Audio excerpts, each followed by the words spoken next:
Engineering colleges pharmacy కాలేజెస్లో చాలా వరకు పేరుకుపోయినాయి అధ్యక్ష.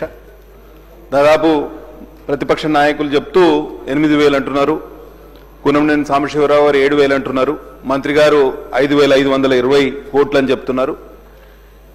ఇప్పుడు మనం 2 సంవత్సరాల పేమెంట్ చూస్తే ఒక సంవత్సరం 1,400 కోట్లు, ఒక సంవత్సరం 900 చిల్లర. ఈ లెక్కన మనం పేమెంట్ డ్యూస్ క్లియర్ చేస్తూ పోతే 6-7 సంవత్సరాలు అవుతుంది. 6-7 సంవత్సరాల్లో మళ్ళా అంతే మొత్తం పేరుకుపోతుంది.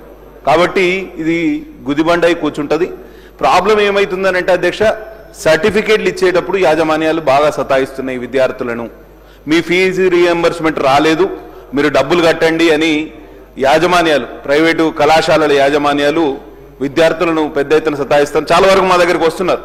మేము ఆ యాజమాన్యాలకు ఫోన్ చేయాల్సిన పరిస్థితి.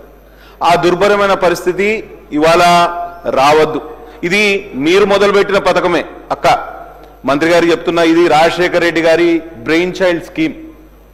ఆయన ఆ రోజు విద్యార్థులు అప్పుడప్పుడే ఇంజనీరింగ్ కాలేజెస్, మెడికల్ కాలేజెస్, ఈ ప్రొఫెషనల్ కాలేజెస్ రాష్ట్రంలో పెద్ద ఎత్తున ప్రైవేట్ రంగంలో స్థాపితమైనవి.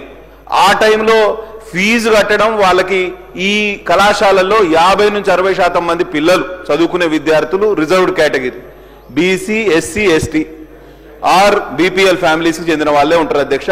కాబట్టి రాజశేఖర రెడ్డి గారి బ్రెయిన్ చైల్డ్ అనే ఈ పథకానికి మీరు ఇదే బడ్జెట్లో మీరు మొత్తం డ్యూస్ క్లియర్ చేసి వచ్చే సంవత్సరం మీరు ఒక ప్రణాళికబద్ధంగా పోండి.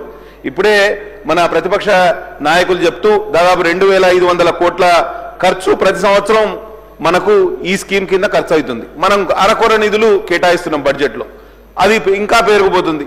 ప్రతి సంవత్సరం విద్యార్థులు రోడ్లు ఎక్కాల్సిన పరిస్థితి. ప్రొఫెషనల్ కాలేజెస్ కూడా నడపడం కూడా చాలా కష్టమైపోయింది అధ్యక్ష. కాబట్టి అటు ప్రొఫెషనల్ కాలేజెస్ నడవాలన్నా, ఇటు విద్యార్థుల సాధక బాధకాలు తీరాలన్నా ప్రభుత్వం కొంచెం ఇతోధికంగా వాళ్ళకి సాయం చేయాల్సిన అవసరం ఉన్నది. దయచేసి ప్రభుత్వాన్ని మొత్తం ఈ సంవత్సరమే డ్యూస్ క్లియర్ చేయవలసిందిగా వారిని మనస్ఫూర్తిగా వేడుకుంటూ సెలవు తీసుకుంటున్నా. ధన్యవాదాలు అధ్యక్ష. గౌరవ మంత్రి గారు. అధ్యక్ష, గౌరవ సభ్యులు గౌరవనీయులు కూనంనేని సాంబశివరావు గారు, అదేవిధంగా గౌరవ సభ్యులు పల్ల రాజశేఖర్